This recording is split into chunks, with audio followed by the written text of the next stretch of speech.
lá então, boa noite a todos. Professor Luiz Eduardo, quem fala. Sejam bem-vindos.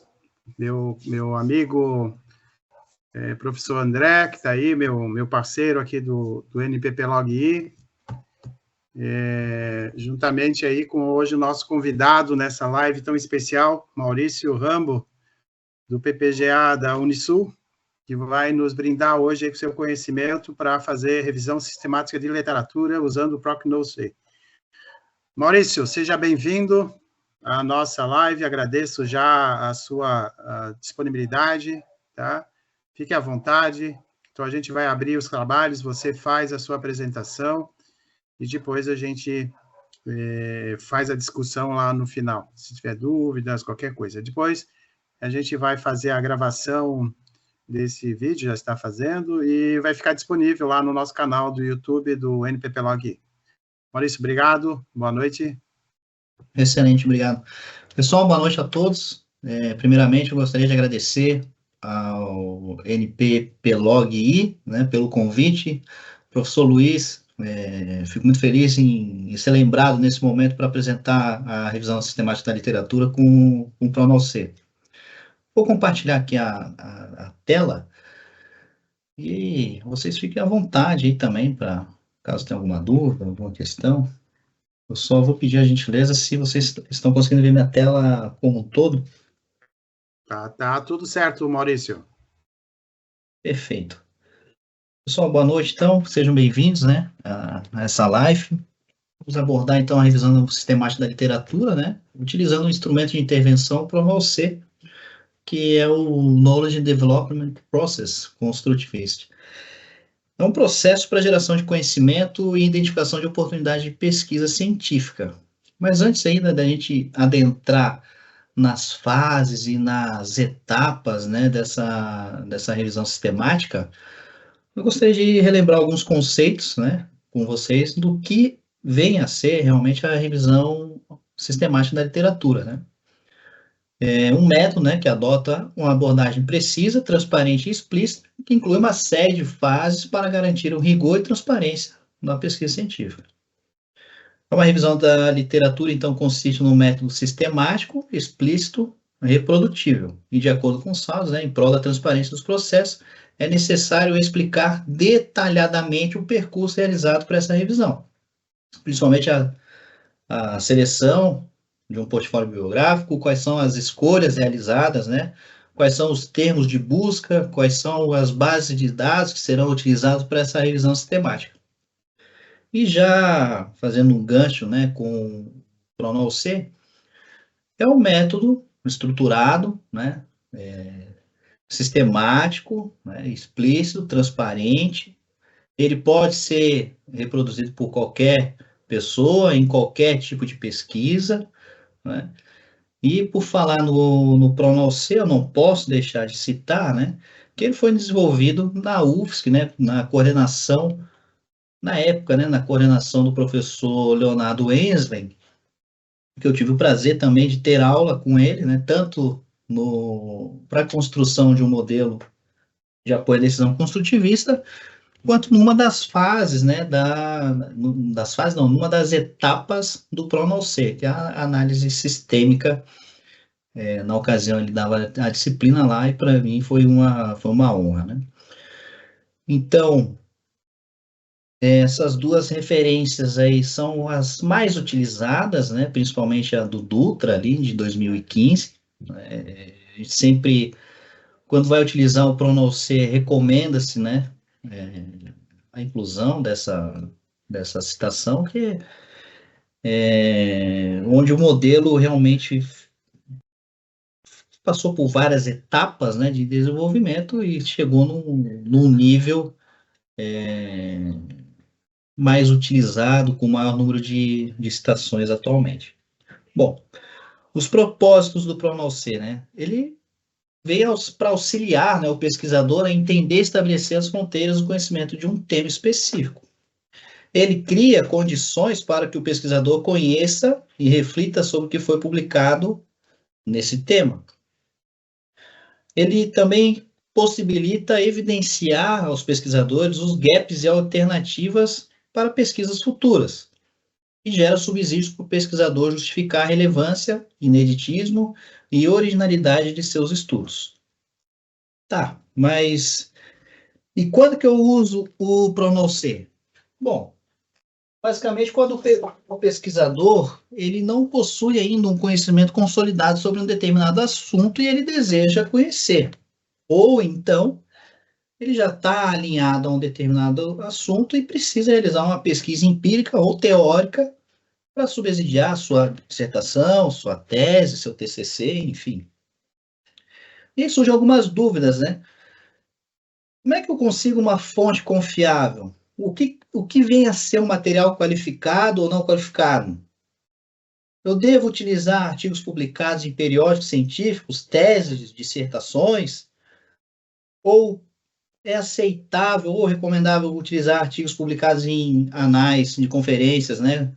Em congressos, livros, jornais, textos de especialistas, né? Nas redes sociais, textos de professores, né? Notas de aula, relatório técnico, palestra, enfim.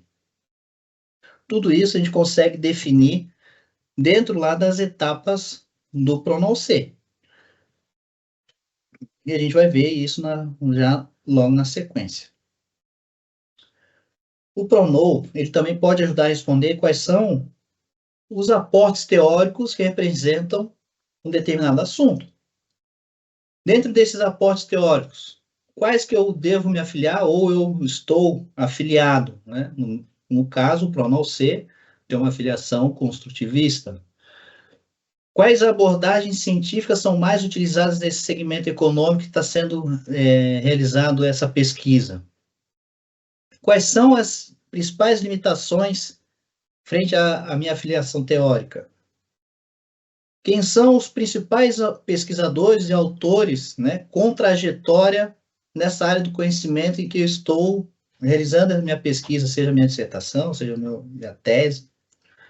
Quais são os periódicos que têm levantado mais essas questões, ou seja, têm publicado mais vezes esse determinado assunto dentro dessa área de conhecimento?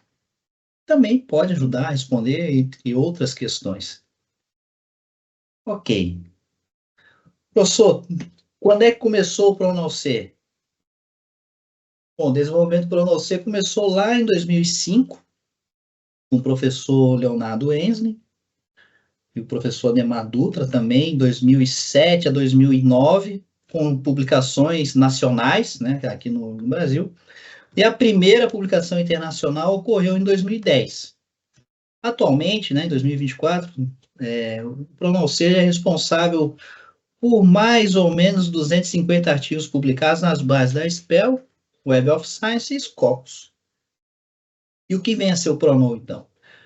O PRONOC trata um processo que leva em consideração os interesses, escolhas, delimitações e objetivos do pesquisador, para com isso gerar conhecimento para o próprio pesquisador. Por isso, ela é construtivista. Quais são as fases, né, desse processo, né, as etapas desse processo? Bom, tem uma figura que representa isso. Então, temos aqui um pesquisador, né, e ele vai utilizar, então, o PRONOC para identificar um portfólio bibliográfico representativo e reconhecido cientificamente, para depois, então, realizar a análise da bibliometria, para identificar as principais características desse PB que foi previamente selecionado. Na sequência, é possível realizar a análise sistêmica. Então, nessa análise sistêmica, parte do princípio do conceito de avaliação de desempenho, em que é apresentado 6 lentes, e sob essas 6 lentes, o pesquisador conhece as bases teóricas metodológicas. Quais são as lacunas, as oportunidades de pesquisa referente a esse portfólio que foi selecionado. E, por fim, não menos importante, auxilia no refinamento da pergunta de pesquisa. Ou seja, o pesquisador nosso amigo aqui, ele conhece, a partir do portfólio bibliográfico previamente selecionado, quais são os principais autores, quais são os principais periódicos, as palavras-chave mais utilizadas para aquele assunto, identifica dentro das teorias e das bases teóricas possíveis oportunidades de pesquisa, e aí ele consegue refinar a sua pergunta de pesquisa, sendo possível, então, preencher uma lacuna do conhecimento. Bom, hoje eu vou me limitar a falar apenas da seleção e análise da bibliometria, desculpa. Numa oportunidade futura, podemos abarcar também a análise sistêmica, um pouco mais complexo, mas é possível. Não vou judiá-los tanto hoje. Hoje vamos falar só apenas do item 1 e 2. Bom, o processo, ele é dividido, então, na parte superior, aqui onde estamos o nosso amigo, nosso pesquisador, na parte da seleção. Nós vamos passar essa noite, então, por todo esse percurso, todo esse processo da revisão sistemática da literatura, todo o PROMAL-C, até chegarmos na obtenção do portfólio bibliográfico, o PB. Na sequência, iremos realizar a bibliometria, que é a segunda parte aqui, então, que faz essa análise, né, da identificação das principais características, algum tipo de padrão, enfim. O que vem a ser um PB, portfólio bibliográfico? É um conjunto restrito de artigos científicos, relevantes e com reconhecimento científico, que representa um fragmento da literatura que o pesquisador tem interesse em investigar. Isso, estamos dentro da seleção do portfólio bibliográfico. E dentro dessa seleção do portfólio bibliográfico, nós temos 3 etapas. A primeira etapa é uma seleção de banco de artigos bruto, caracterizado pela coleta de potenciais artigos sobre um tema e posterior refinamento. Na sequência, passamos pela filtragem do banco desse artigo bruto, etapa em que há a exclusão de documentos, artigos que não estão alinhados ao propósito da pesquisa, resultando no portfólio primário. E, por fim, um teste de representatividade, onde é analisado as referências bibliográficas desse portfólio primário e que possibilita a inclusão de novos artigos científicos com as mesmas delimitações iniciais, na etapa de seleção, né, e que estejam alinhados ao tema. O teste de representatividade, a grosso modo, poderia-se dizer que é uma repescagem das referências. Então, se algo ficou para trás, né, lá na seleção do banco de artigos brutos, ou numa etapa de filtragem, uma leitura rápida de um título, né, numa das etapas de filtragem, uma leitura rápida de um título acabou excluindo, nesse teste de representatividade, há a oportunidade de resgatar esse potencial artigo que foi excluído indevidamente, ou, no pior das hipóteses, não havia sido identificado na seleção dos artigos brutos. Bom, vamos para a primeira etapa, a seleção do banco de artigos brutos. Então, o pesquisador ele deseja conhecer o que tem na literatura, né, o fragmento da literatura referente a um tema X. E ele, então, ele vai definir os eixos de pesquisa, vai definir as palavras-chave de pesquisa e vai definir as combinações dessas palavras-chave. Recomenda-se aqui de 7 a 3 palavras-chave, mas isso vai depender do número de eixos a ser utilizado numa pesquisa. Como assim? Vamos lá. A pesquisa, né, o nosso pesquisador já está aqui na fase de definir os eixos de pesquisa. Então, nesse exemplo, trouxe aqui eixo 1, 2 e N. Então, teria a palavra-chave 1, 2 e N, palavra-chave 1, 2 e N, não se limitando somente nessas 7 ou 3, né, mas sim que representa esse eixo de pesquisa. O que poderia ser substituído nesse eixo de pesquisa? Eu vou trazer aqui um exemplo que nós vamos carregar durante a nossa palestra, até o fim, né, até a etapa da análise bibliométrica.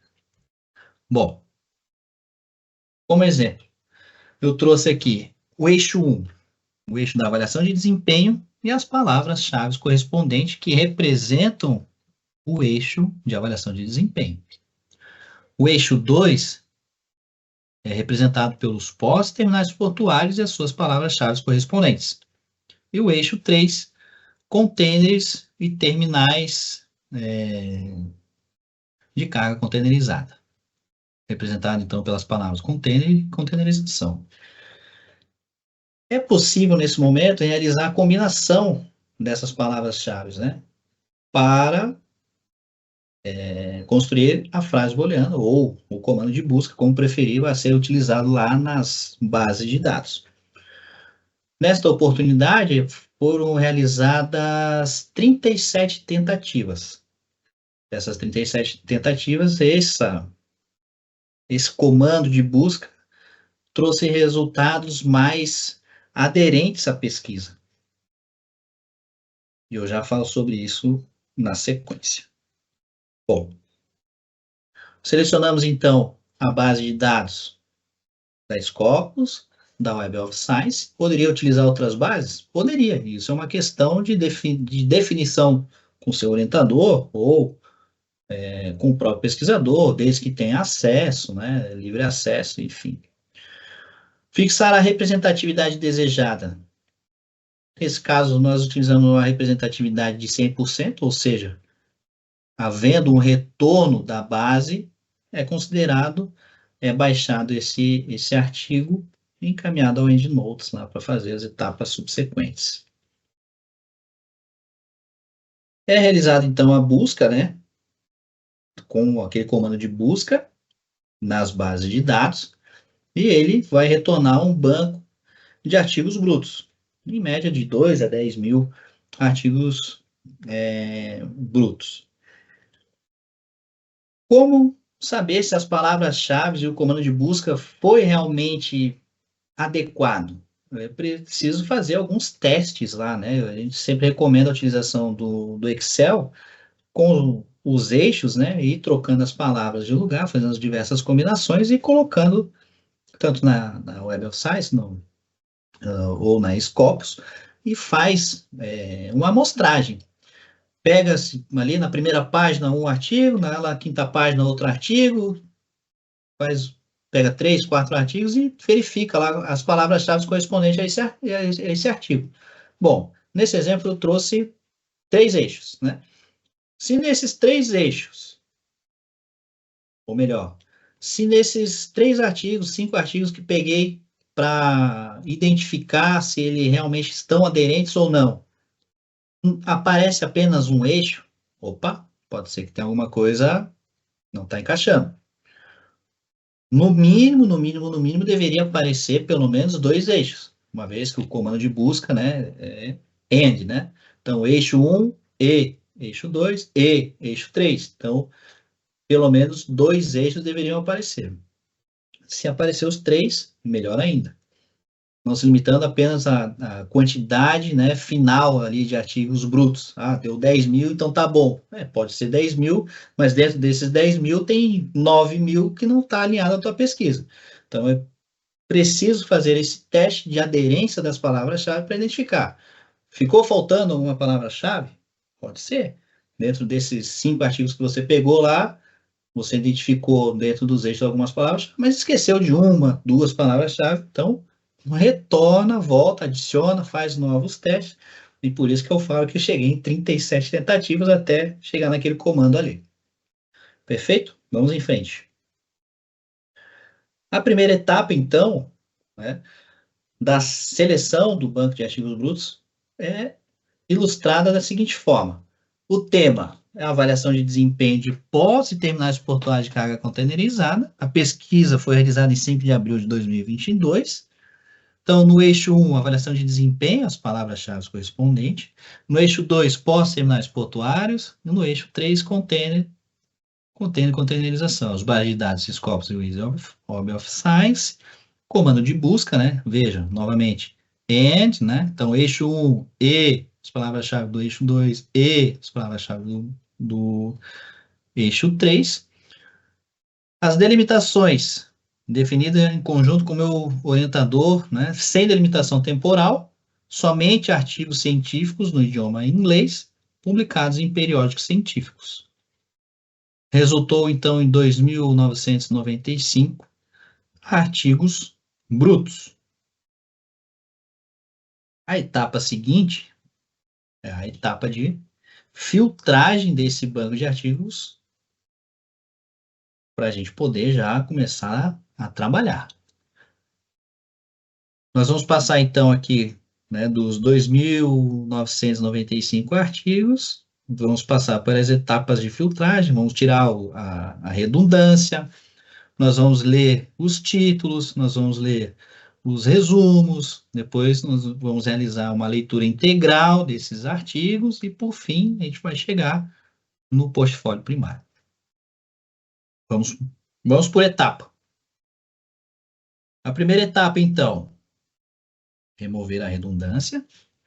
2.995 artigos, ele foi encaminhado, foram baixados, né, das duas bases de dados lá para o EndNote. Dentro do software o EndNote X9, versão gratuita, tem 30 dias ali para você poder fazer, é tranquilo. Dá para fazer dentro desses 30 dias essas etapas tranquilamente. Então, você exporta lá para o EndNote e você tem 2 cliques lá, rápido, ele já exclui os duplicados. Nesse caso aqui, ele excluiu 1.204 artigos duplicados, resultou em 1.791 artigos não repetidos. Avançamos, então, novamente, mais uma etapa de filtro, quanto ao alinhamento do título, ou seja, realiza a leitura dos títulos na própria software do EndNotes, ali é possível você ir já lendo os títulos, uma leitura rápida e já vai deletando, que não está alinhado com os 3 eixos, ou pelo menos 2 eixos, já não pensa muito, já manda embora, não perder tempo também. Nesse caso, excluímos 1.517 artigos, resultando em 274 artigos. Na leitura dos títulos, para os doutorandos aqui na Unisul, nós tínhamos um desafio nesse ano, 2022, nós tínhamos um desafio que era, já na leitura do título, separar o que é artigo teórico e o que é artigo empírico. É sempre assim? O pronou C é assim? Não. Mas nessa ocasião, para os doutorandos, foi realizado assim. Para os mestrandos, não. Para os mestrandos, não precisava segmentar em teóricos e empíricos. Mas eu vou apresentar como a gente fez o trabalho, enfim.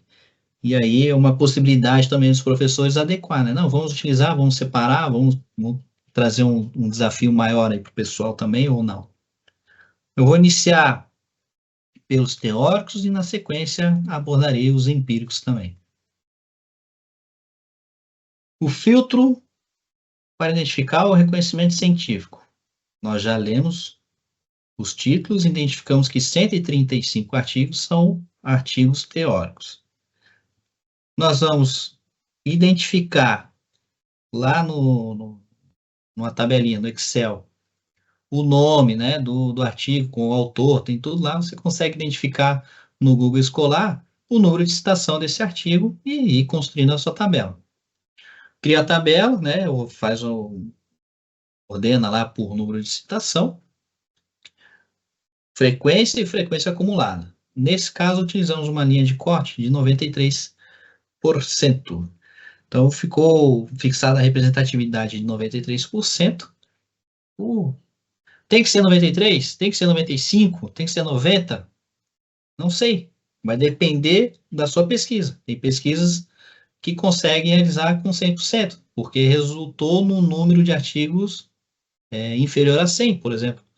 Outros deve ter uma representatividade desejada de 80%. Por quê? Porque resultou em muitos artigos. O número de citação é muito citado também, enfim. Cada pesquisa é uma caixinha de surpresa. Esse artigo ele já tem o reconhecimento científico? Sim. Então, ele vai lá para o repositório K. Nesta ocasião, 60 artigos foram para o repositório K. Eles estão abaixo dessa linha de 93%, lá da frequência acumulada. Abaixo de 93%, eles foram para o repositório P. Nesse caso, 75 artigos. Vamos dividir para depois a gente chegar em algum lugar melhor. Vamos abordar aqui o repositório K e depois nós retornamos para o repositório P. Beleza? Então, no repositório K, que vai virar repositório A, né, ele inicia com 60 artigos, é feito o filtro da leitura do resumo, já tem o reconhecimento científico, e agora a gente vai ler o resumo para identificar se esse artigo ele está alinhado com o propósito da pesquisa ou não. Se ele não estiver alinhado, elimina. 43. Foram embora. 17 estavam alinhados. Então, nós construímos um banco de autores. Dentro desses 17 artigos, identificamos 52 autores que participaram da construção desses 17 artigos. Separamos esses autores, né, e deixa ele stand-by, que vai ser utilizado nas próximas etapas, ok? Ok. E o repositório P. O que vamos fazer com o repositório P? Vamos lá. Do repositório P, nós vamos identificar quais são os artigos, são os mais recentes, então são nos últimos 2 anos. Nesse caso, 17 eram publicações recentes. Por que são publicações recentes numa tratativa diferente?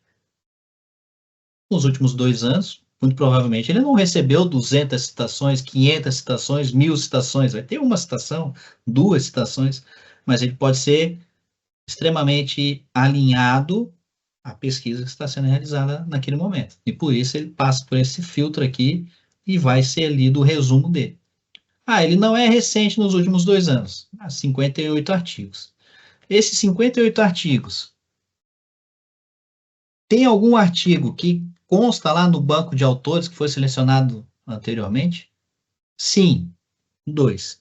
Não, elimina. Perfeito?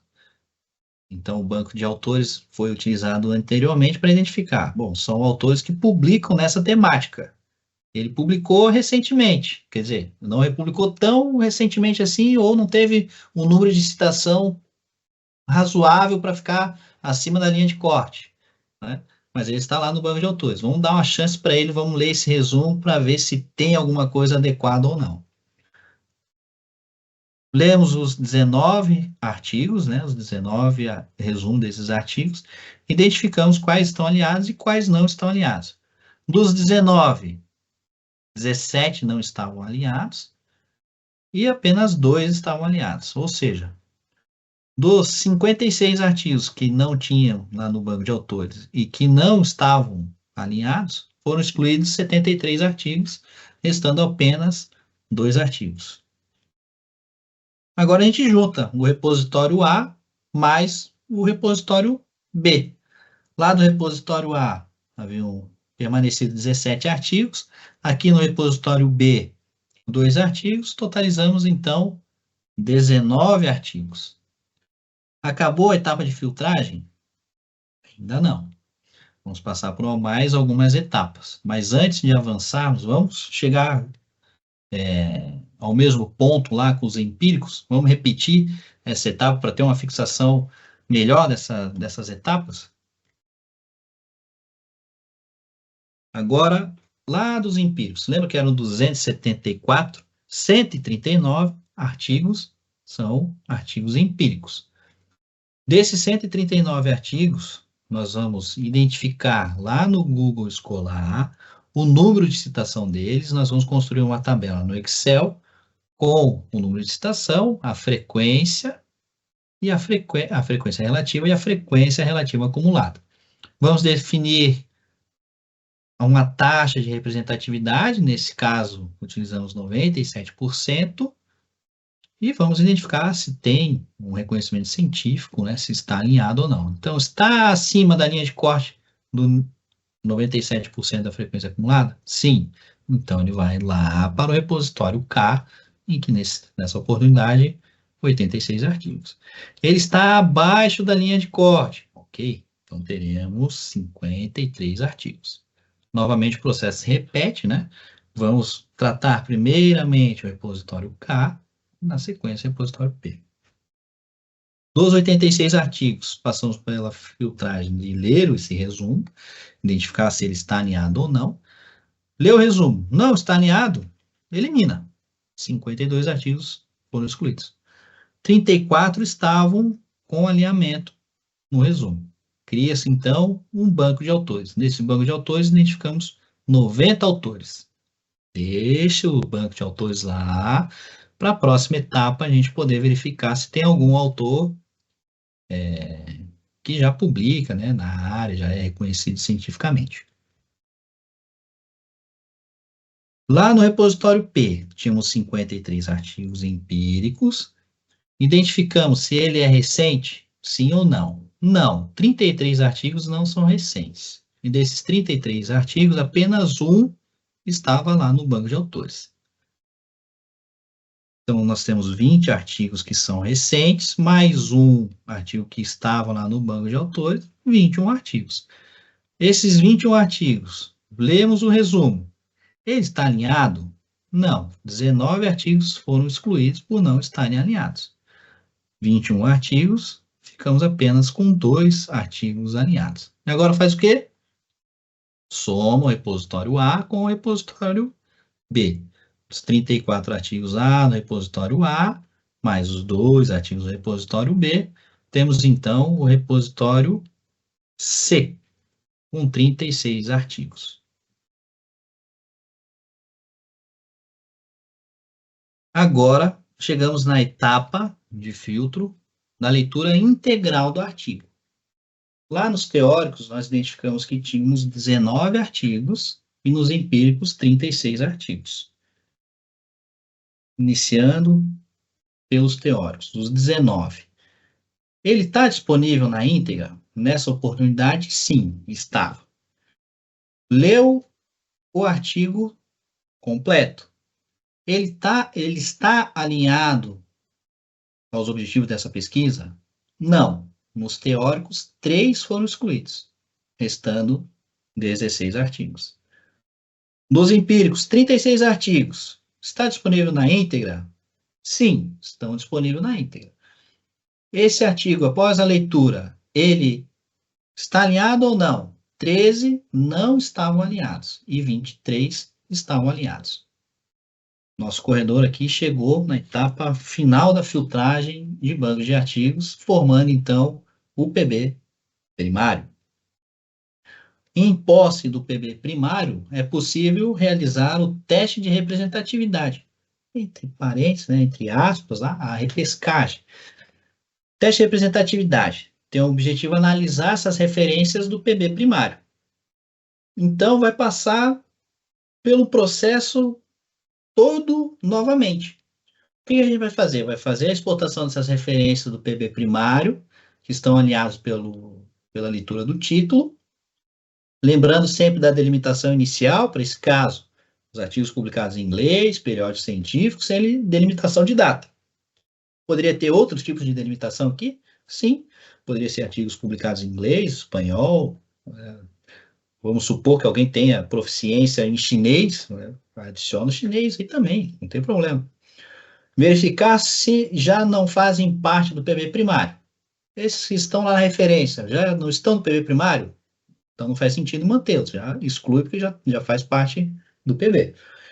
Faz a extração das citações lá no Google Escolar, verifica a frequência relativa acumulada, taxa, faz a linha de corte, faz a leitura do resumo, realiza a leitura integral e incorpora ao PB primário e passa, então, a ter o portfólio bibliográfico final, e aí sim vamos analisar os artigos, vamos brincar, fazer o voz viva.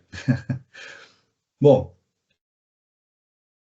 eu falei do teste da taxa, né, de representatividade, mas eu não demonstrei anteriormente. Então, eu trouxe esse slide aqui para ilustrar para vocês como é que poderia ser, né? Então, Tem o nome do artigo, né, a citação do artigo, o número de citação, lembra sempre colocar a data, né, que você está extraindo, que é o dia ou mês vai subindo, a frequência e a frequência acumulada. Nesse caso aqui de 91% para esse teste de representatividade, resultou em 23 artigos acima da linha de corte.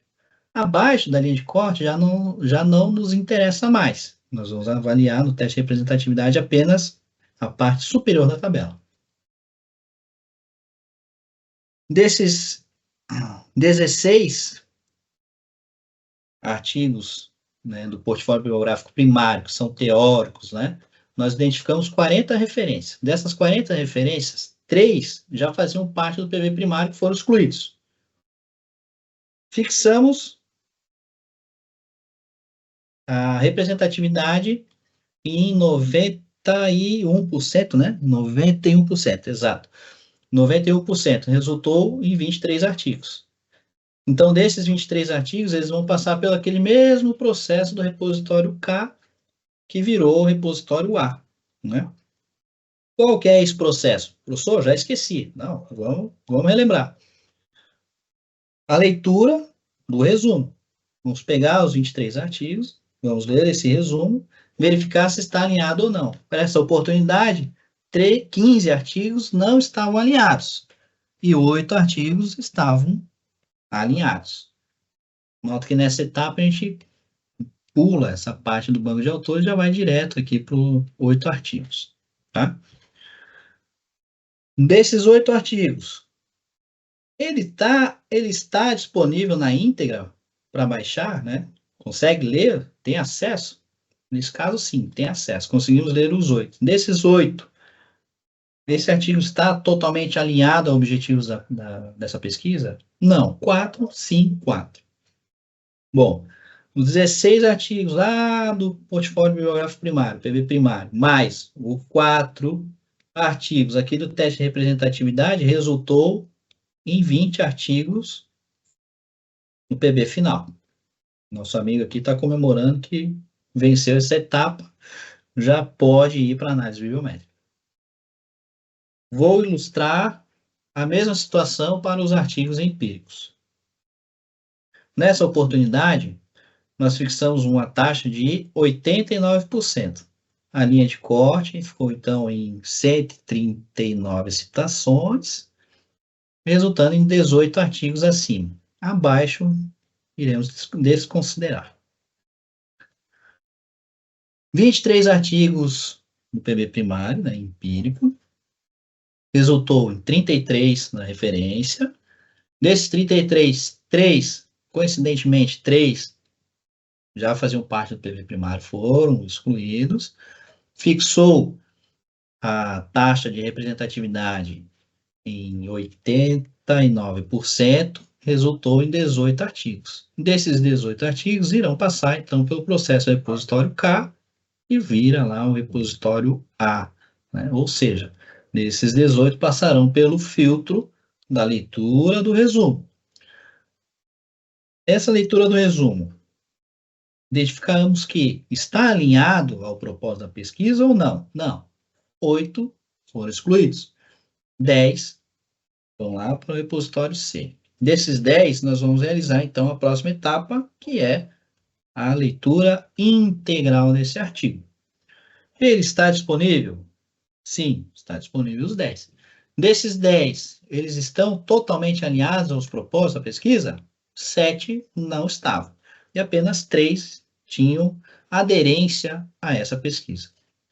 Então, lá no início, dos 23 artigos do portfólio, somados ao teste de representatividade, da análise, né, das referências do PB primário, resultou em 26 artigos. Bom, uma das formas de representar o resumo desse processo de obtenção do portfólio bibliográfico, de uma forma extremamente resumida, né? Haja vista que tem diversas etapas, né? Uma das formas que eu encontrei de demonstrar, né, esse resumo foi com essa ilustração. A pesquisa tinha um objetivo, então, analisar as características das pesquisas científicas internacionais sobre o tema. Qual tema? Avaliação de desempenho de portos, terminais portuários e carga containerizada. Iniciamos a pesquisa no dia 5 de abril de 2022 nas bases de dados Scopus e Web of Science com 3 eixos. Os eixos nós já passamos, as delimitações a artigos publicados em inglês, periódicos científicos têm delimitação de data que resultou num banco bruto de artigos 2.995. Excluímos aqueles artigos que estavam duplicados, ou que eram capítulos de livro, ou que eram publicações em anais, revistas, capítulos de livros, né, ou livros inteiros. Resultou em 1.791 artigos não repetidos. Passamos pela leitura dos títulos lá no software EndNote, e houve a exclusão de 1.519, por títulos totalmente desalinhados ao propósito dessa pesquisa, resultando em 274 artigos. Desses 274 artigos, optou-se, né, por dividir em um banco, né, de artigos teóricos e um banco de artigos empíricos, em que passou por todas as etapas, né, de filtragem aqui, representando o teste de representatividade lá no PB primário, e resultando, então, em 46 artigos representativos desse tema, né, divididos aí em 20 teóricos e 26 empíricos. Bom, só tem essa forma de demonstrar? Não. Cada pesquisador é livre, né, para criar a sua imagem, a sua imagem sua ilustração do resumo, né. Uma outra forma de demonstrar isso, uma pesquisa também realizada por nós, né, em que identificamos, então, a infraestrutura de portos, terminais portuários de carga containerizada, né, novamente 3 eixos, nas bases de dados dos Scopus, resultou em 3.160 artigos. Passamos pelas etapas de filtros, né, então nós temos aqui os artigos brutos, os não repetidos, com o título alinhado, resumo alinhado, leitura integral, e formando, então, o PB primário, com 20. Desses 20, passamos na teste de representatividade, para fazer a análise das referências desse PB primário, e que resultou, então, na edição de mais um artigo. Nessa oportunidade aqui, tínhamos um PB com 21 artigos apenas. Ufa! Selecionamos nosso PB. Agora nós estamos aptos a avaliar, ou melhor, analisar, esses artigos, esse PB. Uma das formas, né, de avaliar é realizando a análise bibliométrica. O que vem a ser a análise bibliométrica, né? Essa análise bibliométrica, ela busca por padrões de explicações e comportamentos não estruturados, rastreamento de tendência das pesquisas, identificação de áreas emergentes, as conexões existentes entre os eixos de pesquisa, ou para identificar a frequência de determinada publicação, né?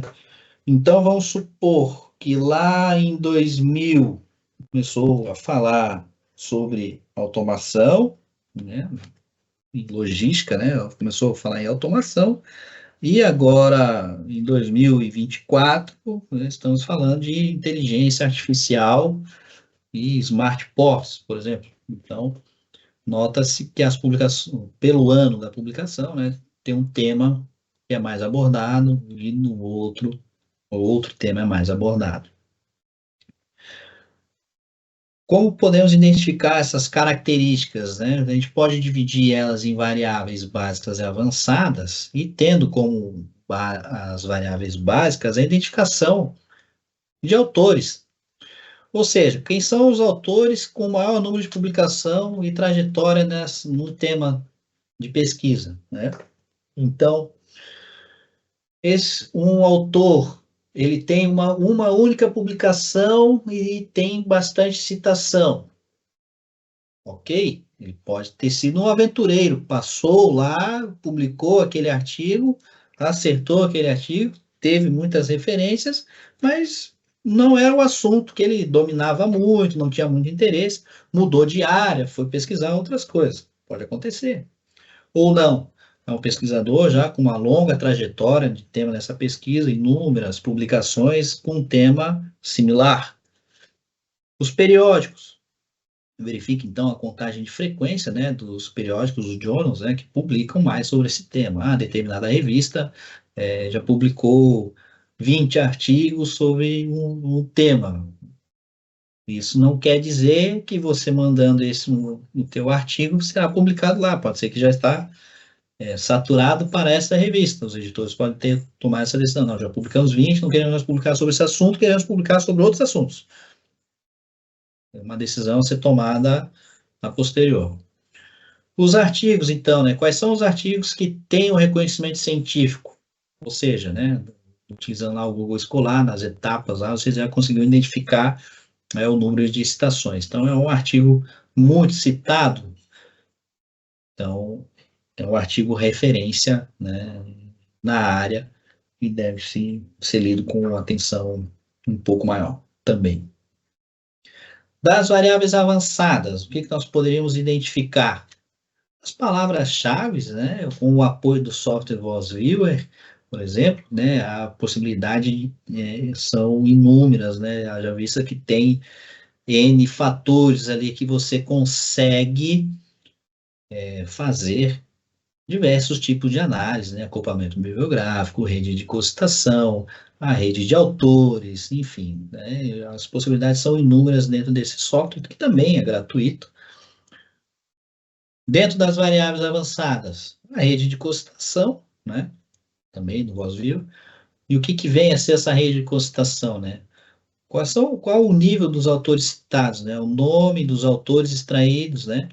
São as referências utilizadas como unidade de medida. Então, o professor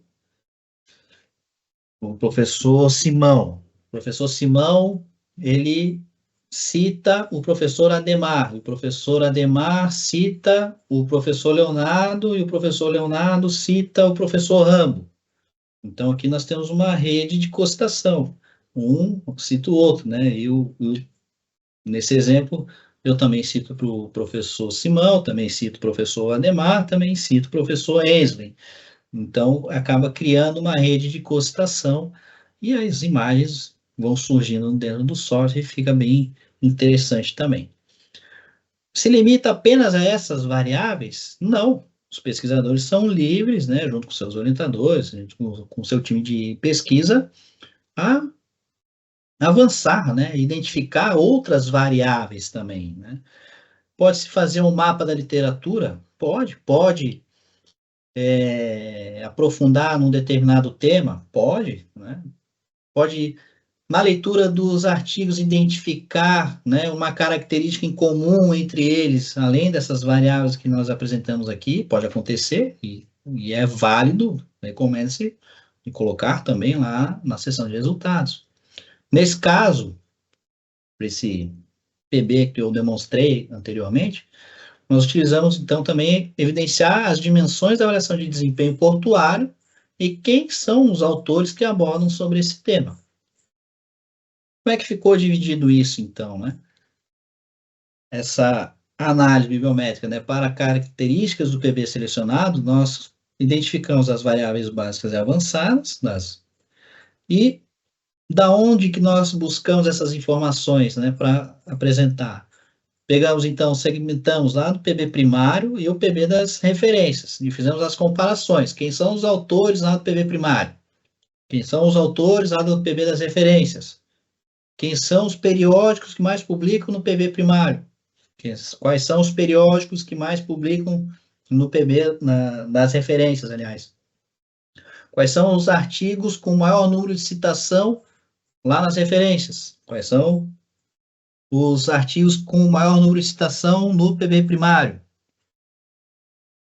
E no PB final, né, nós identificamos as variáveis avançadas. Dentro das variáveis avançadas, a palavra-chave do PB final, lembrando sempre que estão divididos, né, em artigos teóricos e artigos empíricos, essa rede de cocitação e quais são as dimensões da avaliação de desempenho, quem são os autores que mais publicam nessa temática. Para a apresentação dessa análise foi utilizado, então, o Excel, o Google Escolar, o VolsViewer e uma análise, né, de conteúdo da leitura desses artigos. Eu já vou entrar, então, nos resultados, tá, pessoal? Eu vou trazer, então, o resultado das variáveis básicas, os autores. Os autores de destaque do PB primário para o agrupamento teórico. Então, temos aqui o agrupamento teórico e o agrupamento empírico abaixo. Os autores do PB primário, o número de frequência, e os autores das referências lá dos teóricos também. Então, nota-se aqui, né? Opa, o Lin, Kim, o Kim, né? Com frequência, ele aparece em 2 artigos. E o Culinani aqui, ele aparece nas referências com 7 artigos, né?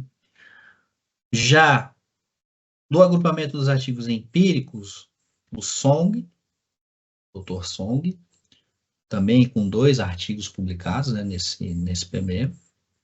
E dos autores da referência, apenas o Thompson, com 3 artigos. Passamos, então, para os periódicos de destaque. Os journals, né? Da mesma forma, né, a parte superior, o agrupamento de artigos teóricos, né, do PB primário, então, International Journal Maritime Economics, né, ele teve a sua continuação interrompida e virou o MEL, né, a Maritime Economics and Logistics. Para os periódicos de referência do PB, temos o Maritime Policy Management com 11, né, publicações. Já lá nos artigos empíricos, tem o Maritime Policy Management com 2 publicações, e a MEL também com 5 publicações nas referências. Quais são os artigos de destaque? Os artigos de destaque, então, o Riot, de 1981, com 502 citações lá no PB primário, com o conceito, né, de containerização. Os artigos de referências no PB primário do Staken, em 2004, né, o ano de publicação dele, com 1.793 citações em 2022.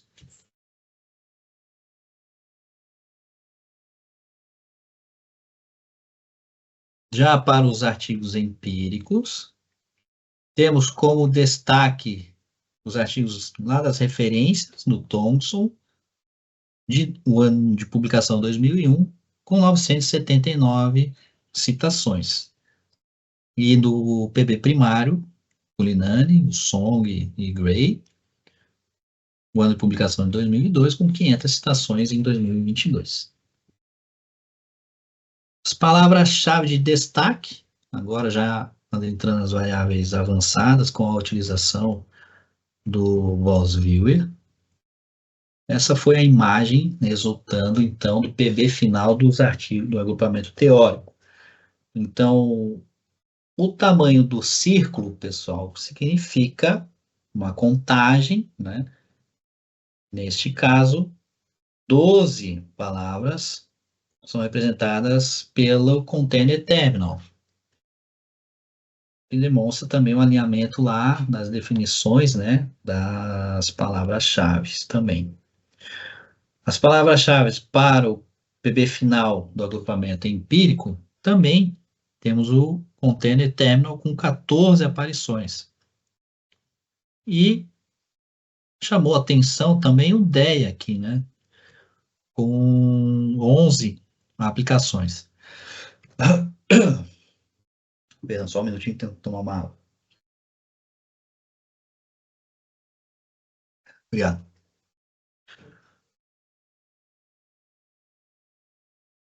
Nota-se que nessa figura do VolsViewer, né, O tamanho representa, então, o número de ocorrência dessa palavra-chave e que apresenta um alinhamento lá nas definições iniciais, né? Então, a performance, container, né? Terminal, port, terminals, né? Performance, assessment, porting, embaixo. As constatações de destaque. Agora, chama bastante atenção. O nosso autor, né, que teve um reconhecimento científico, né, com um número também de publicações, além de ser um pesquisador na área, o Kim, ele apresenta como resultado a ocorrência de 64 costações. Então, isso significa, né, nós temos um PB de 16 e ele aparece 64. Então, ele não tem apenas um ou dois, né, artigos dentro das referências dele, né? Ele é citado inúmeras vezes, né? Noteboom também é outro autor referência, né, na temática avaliação de desempenho de pós-finais portais de carga containerizada, assim como Culinane também. Stahlbock também.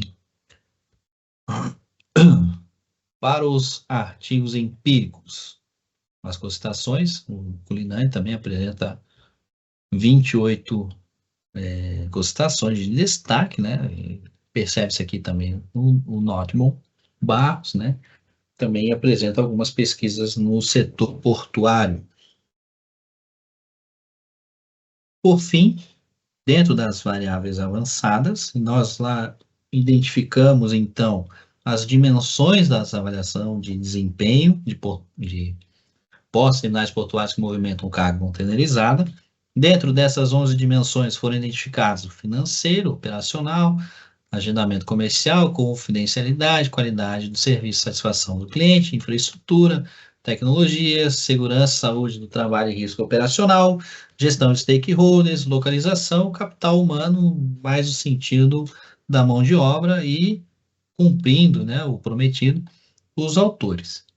Uma outra forma de ilustrar essas dimensões da avaliação de desempenho de pós-terminais portuários com movimento da carga containerizada, ao realizar a leitura de todos esses artigos e consolidá-los, né, identificamos então, e como lá na teoria de sistemas, né, um depende do outro, né, também, então, financeiro,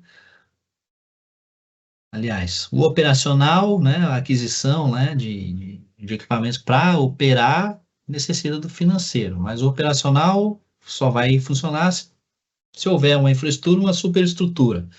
Essa superestrutura pode ter tecnologia embarcada e automação. O porto vai depender da localização para ter um quantitativo maior ou menor de movimentação de cargas, assim como pessoas altamente qualificadas para poder lidar com todas essas questões, atendendo também as expectativas dos stakeholders, qualidade da prestação de serviço, a confiabilidade, né? Ou seja, o porto vai estar lá cumprindo o seu papel, não vai ficar inoperante. O agendamento, cumprir, né, as linhas de navegação, o atendimento, né, cumprir os horários, né, das embarcações, tudo isso envolvendo uma gestão de riscos e mantendo a saúde e segurança dos seus colaboradores.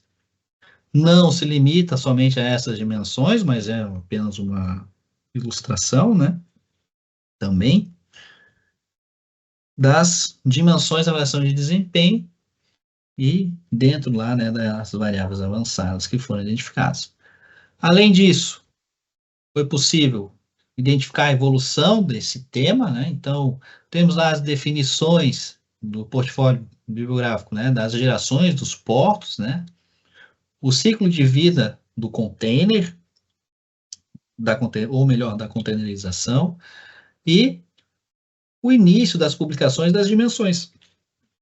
Quando que começaram a se falar sobre financeiro e operacional? Lá em meados de 1955, né, quando começou, né, a carga containerizada com o Malcolm McLean, né? Então, percebe-se a evolução do tema, né, em diversas dimensões, a partir das suas citações, né, e evidenciações dentro de cada artigo. Também identificamos os indicadores de desempenho, né?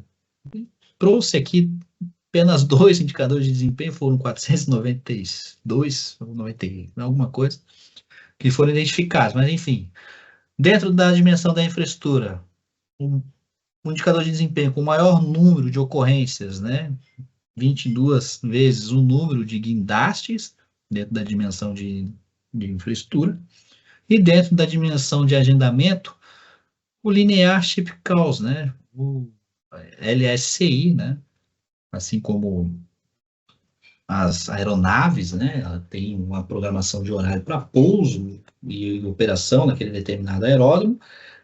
As embarcações também utilizam esse Linear Ship Calls para identificar as paradas, né, das embarcações. Ufa! Conseguimos finalizar, então, a análise bibliométrica. Agora eu faço uma pergunta um pouco como reflexão, pessoal que nos assiste. Você já imaginou chegar na banca de qualificação da sua dissertação ou da sua tese e os professores questionarem a ausência de algum autor de referência? Uma situação chata, né? Eu acredito que, com a utilização do Prononce, essa alternativa pode ser que não ocorra. Não é garantia, mas pode ser que não ocorra. Vai depender do pesquisador, né, conseguir identificar os autores com maior número de publicação dele. Antes de finalizar, eu gostaria de sugerir algumas leituras. Na verdade, uma sugestão seria mais uma leitura obrigatória, digamos assim. Esses artigos aqui do professor Dutra, de 2015, do Enslin e do Pinto, lá de 2013, o professor Lacerda, também de 2012, um excelente artigo para você que quer utilizar o Prononce, né, para obtenção de portfólio e como fazer uma análise. Aqui também tem outras variáveis, né, que podem ser utilizadas, né, pode surgir algum insight, né. Professor Longaray também, né, tem uma publicação agora recente, 2023, um excelente artigo, recomendo muito a leitura, muito bom esse artigo. Professor Enslin, em 2022, com Ednei Moreno, também um doutorando do PPGA Unisul, que está fazendo um trabalho magnífico na sustentabilidade das bibliotecas do Instituto Federal Catarinense. Professor Lacerda, em 2014 também, ou seja, não estamos apenas com citações de 2015, né? Temos citações recentes aí também, né? 2022, 2023, agora 2024 deve sair algo em breve. Eu gostaria de agradecer novamente a essa oportunidade de estarmos aqui, né, reunidos, falando sobre um assunto que eu gosto muito e agradeço do fundo do meu coração essa oportunidade de estar falando sobre esse assunto com pessoas tão interessadas e competentes como são os senhores, né? Bom, eu deixei aqui o QR Code do meu LinkedIn, caso alguém tenha interesse em conectar, fazer parte da rede. E finalizo com a seguinte frase, né? O conhecimento não é algo que se encontra, mas algo que se constrói, né? E aí vocês conseguem construir o conhecimento utilizando também o Prononce. Muito bem, Maurício. Parabéns aí.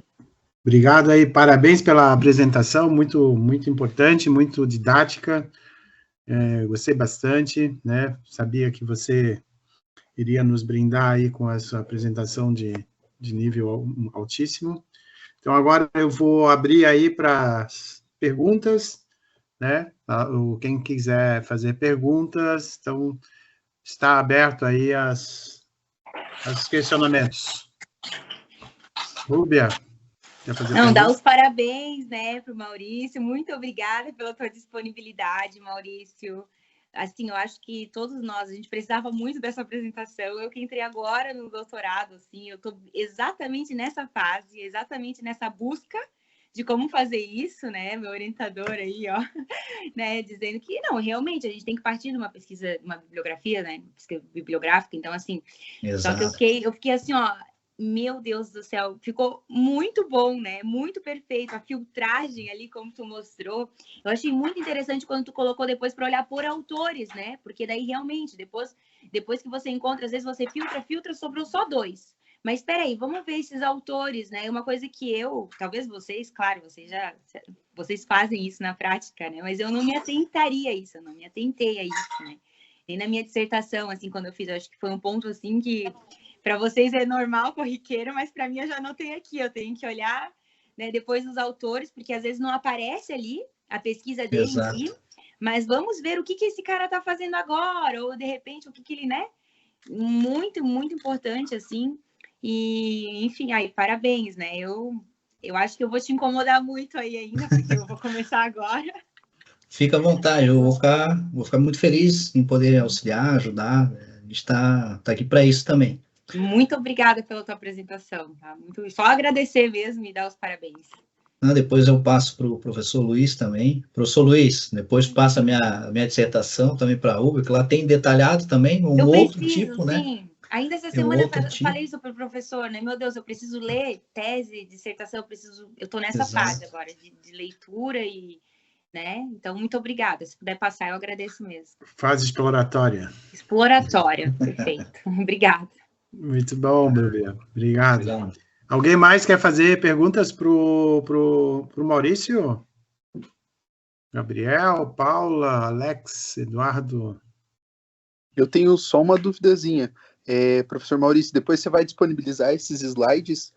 Confesso que ali no começo da metodologia eu achei um pouquinho mais complexa, mas eu imagino que com aquele fluxograma ali que você fez naqueles primeiros slides, fique mais fácil da gente conseguir fazer ali o passo a passo nas nossas pesquisas diárias, né? Então, só a pergunta é se você pode disponibilizar esse passo a passo mesmo. Sim, será disponibilizado. Vou mandar para o professor Luiz. Beleza. Obrigado, professor Maurício. Parabéns pela apresentação. Eu agradeço. Muito obrigado, amigo. Mais alguém? André? Asley? Eduardo? O Eduardo está sem voz, tá? O Eduardo, acho que ele quer falar, mas ele tá totalmente sem voz, assim. O Eduardo vai ter que escrever. Eu achei bem legal, assim, principalmente a parte do fluxo, e deu para acompanhar bem direitinho cada etapa. Gostei bastante, vou utilizar. Ok, ótimo. Mais alguém? André, quer fazer alguma pergunta? Moneta sem resposta. Outros convidados. Mais ninguém? Bom, Maurício, eu anotei três perguntinhas aqui para ti, Maurício. Excelente. Vamos lá. Eu achei assim interessante, né? Aquela parte em que vocês, que não faz parte na verdade, do processo, né, do PROC-NO-C, que vocês separaram em teórico e empírico. Exato. Eu queria saber por quê. Qual foi a motivação disso? A principal motivação é desafiar os doutorandos, né? Porque vamos pensar comigo, né? Se um doutorando, né, ele não consegue identificar rapidamente se um artigo ele é empírico ou se ele é teórico, nós temos já um problema por aí. É um profissional que vai para o mercado, né, na sequência, né, após a conclusão do seu doutorado, e faz parte, né, do doutoramento você escrever artigos mais teóricos também, identificar dentro das teorias. São artigos mais complexos, né, de se ler, de se interpretar, de extrair alguma coisa também. E na dissertação, para os mestrandos, levando em consideração também o tempo, né, que é reduzido, né, não são 4 anos e sim 2, não é possível ter uma exigência tão grande com eles, né? Já com os doutorandos tem 4 anos e espera-se que o desempenho desses doutorandos sejam infinitamente superior dos mestrandos e, consequentemente, colocaram um desafio, né, a eles para fazer esse tipo de identificação. Bom, na leitura do título ali, por exemplo, você pega um título lá, avaliação de desempenho, terminal de container em Roterdã. Opa, peraí, essa pesquisa já há fortes indícios de que é aplicado, né? Já no título, modelo conceitual de avaliação de desempenho de terminais de carga containerizada. Modelo conceitual. Já tem grandes indícios que é um teórico. Mais teórico. Então, se esse doutorando, né, não estiver atento a isso, já na identificação do título lá exposto facilmente, é uma preocupação para o nosso programa, né? E que tipo de profissional vai vir por aí, né? Então, tem essa pegada também, e também para pôr os doutorandos ali para um desafio maior, né? Sim, mas é assim, falando em termos de revisão sistemática, tu acha que essa separação seria importante ou poderiam fazer essa avaliação após, por exemplo, tu classificar eles após, né? Teve colegas nessa mesma disciplina que realizaram no final, não nas etapas anteriores, né? Realizaram todos os fios, aí quando chegou lá no final, que já tinha lido todo o artigo, já tinha, né, feito todas, ou pelo menos parte de análises, aí acabaram fazendo essa segmentação do que são os artigos teóricos, do que são os artigos empíricos. Eu quis fazer dessa forma, né, uma livre escolha, para me desafiar também. Eu falei, eu vou fazer no meio, que eu vou ler o título, vai ter algum que vai passar, vou ter que voltar depois. Isso aconteceu, porque só pelo título aí, né? Depois lendo o resumo, falou, não, esse aqui é empírico, não é teórico, e aí faz os ajustes e volta, e vai e vem, e é isso aí, faz parte. E que bom que foi assim, porque exige mais, né? E também fica gravado, né? A gente grava no HD, não apaga mais. Muito bem. Outra coisa, para esclarecer a todos, né? Quando tu coloca ali a lista com os autores, né? Que tu faz aí numa das etapas, tu cria o banco dos autores. Exato. Esse banco dos autores são todos os autores, né? Que tem no artigo, né? Por exemplo, lá dentro de um artigo tem 5 autores, todos eles entram na lista, né? Todos eles entram na lista, né? Eu normalmente utilizo cédula, né? Então, eu segmento os autores, né, por cédula. Então, faz uma lista, depois coloca em ordem alfabética, até para facilitar na hora de fazer a repescagem lá, né? A repescagem lá. Coloca todos, então, algumas vezes acontece, né? A gente pega alguns artigos de fora, aí tem 15, 16 autores, né? Faz parte, tem que juntar os 16 lá, verificar se pode ser que tenha um autor lá que já publica na área, já tem algum outro artigo já publicado na área recentemente e que é bem relevante para a dissertação, para a tese. Uhum, ótimo. E eu fiquei curioso, Maurício, como é que tu fez aquela classificação das dimensões? Como é que tu pegasse isso dos artigos? Tu fizesse uma lista também dessas dimensões? Essas dimensões começaram dentro do resultado, né, na parte de resultado dos artigos.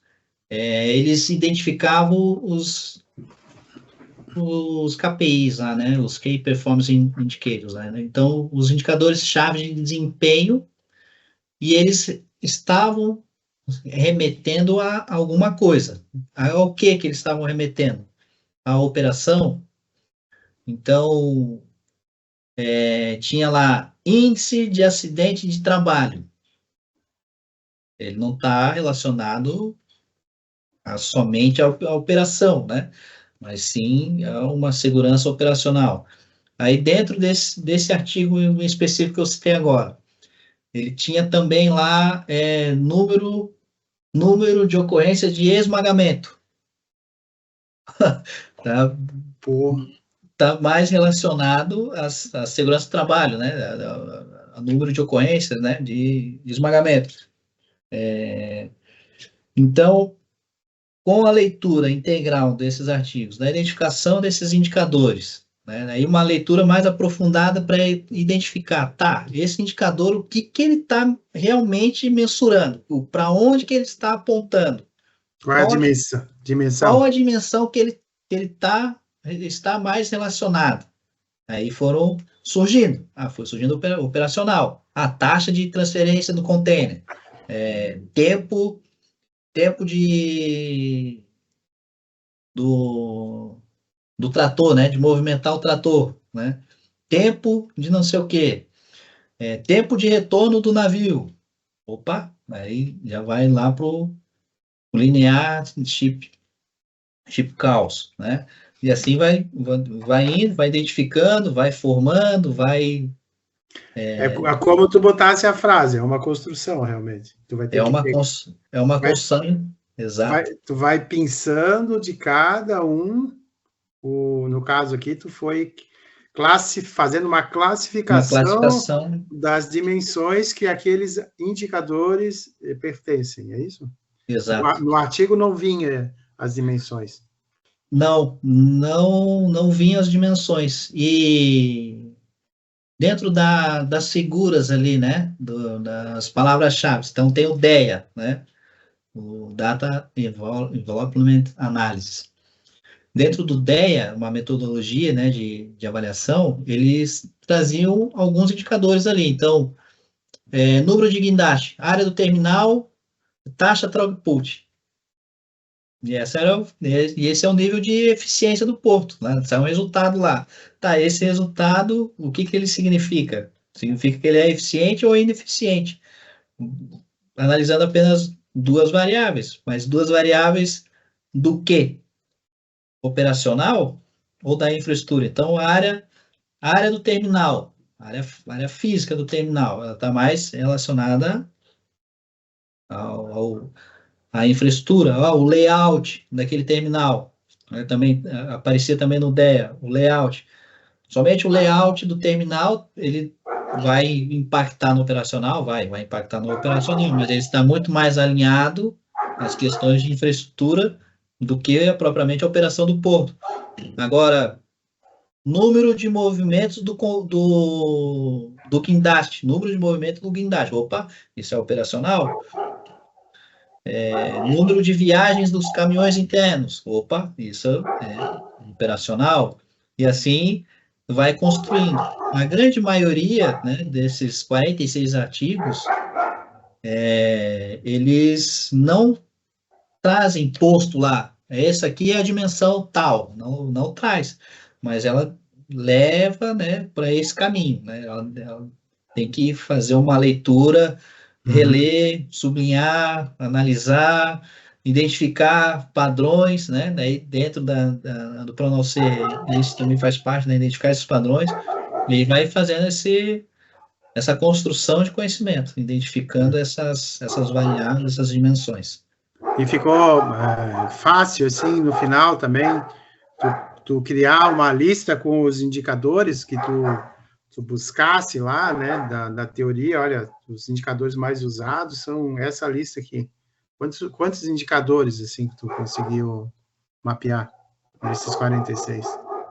Desses 46, inicialmente, claro, depois passou por um processo, né, de higienização deles, de consolidação, e aí ele vai reduzindo, né, mas inicialmente apareceram 492 indicadores.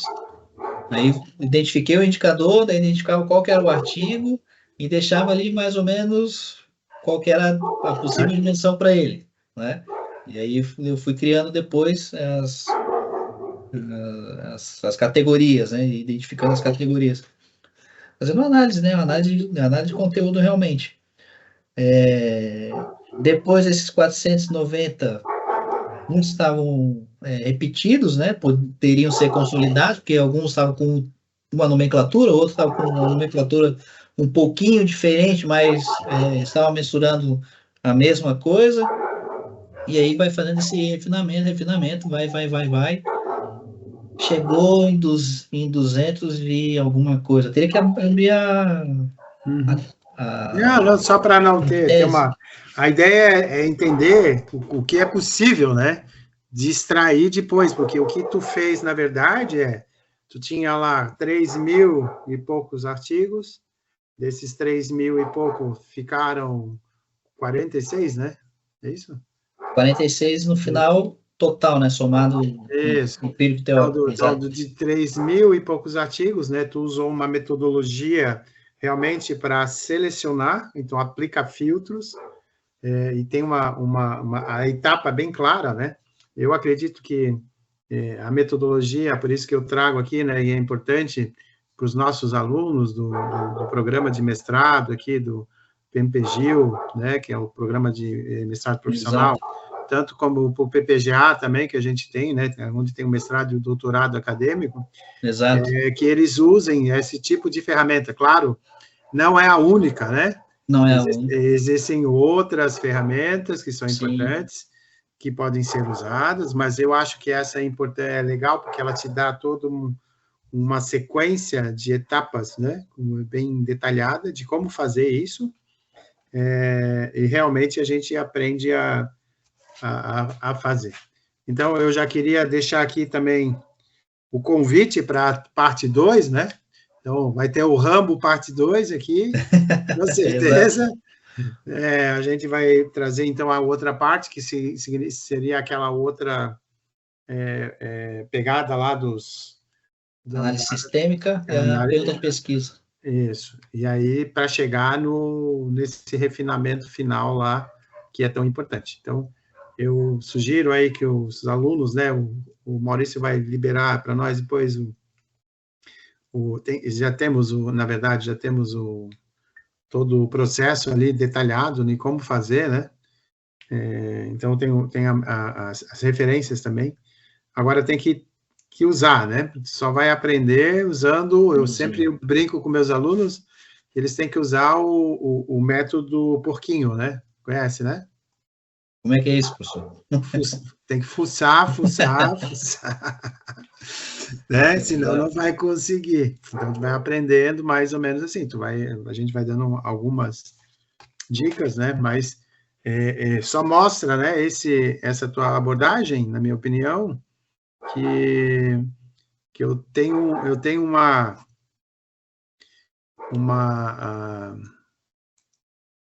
uma definição importante aí, né? Que eu sempre falo para meus alunos, né? A vaca não dá leite, eu falo. E realmente a vaca não dá leite, né?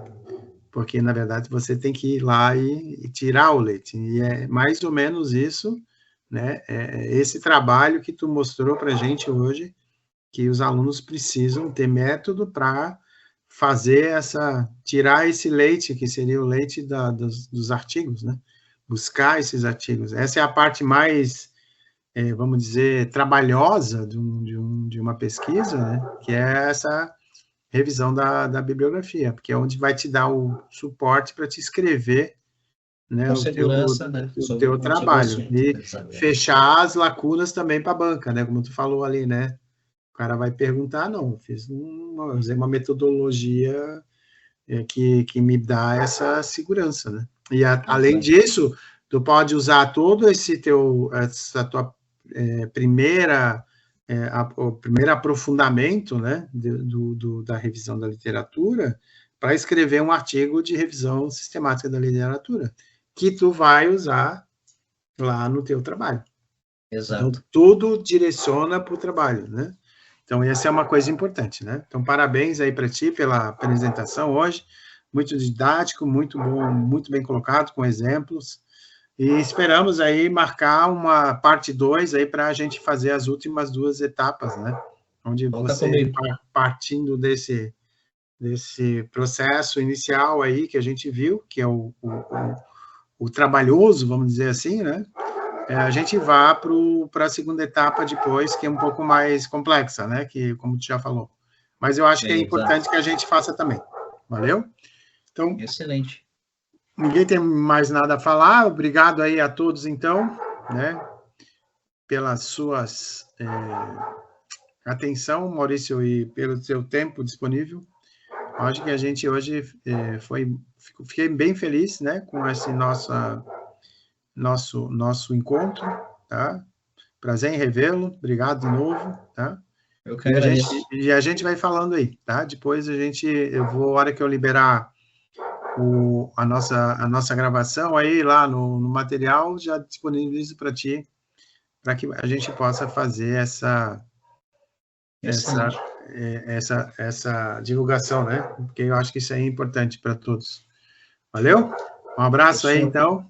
Obrigado novamente por essa oportunidade. Fico muito feliz em contribuir, né, com vocês aí. E tu também já contribuiu de diversas formas, né? Desde lá na minha dissertação, lá no mestrado, né? Nas outras pesquisas que já realizamos também, e na qualificação da tese também, né, professor? Também tem a sua contribuição lá, eu sou muito grato por isso, e tenho um artigo grande. E tem um artigo também nosso aí, né, que está nas bordas, né? Tem 2, na verdade. Um meu lá, que eu fiz para o pós-doc, que eu tô... Tem dois. Já revisei, e tem aquele outro do Portos Lean lá, que temos que também olhar com carinho. Ele tá subindo de prioridade, professor, ele já tá na prioridade 2 agora, né? Ele tava mais... Agora já tá subindo. Já subiu. Já então subiu. Tá? A lista então, tá arriscando. Então a gente se fala aí, então. Obrigadão, um abraço, boa noite a todos. Então, encerramos aqui a nossa reunião desse mês de junho, do NPPlog aqui, Núcleo de Pesquisa em Produção, Logística e Inovação do Programa de Mestrado Profissional da Univale. Obrigado a todos, boa noite, até a próxima. Até a próxima, boa noite, professor.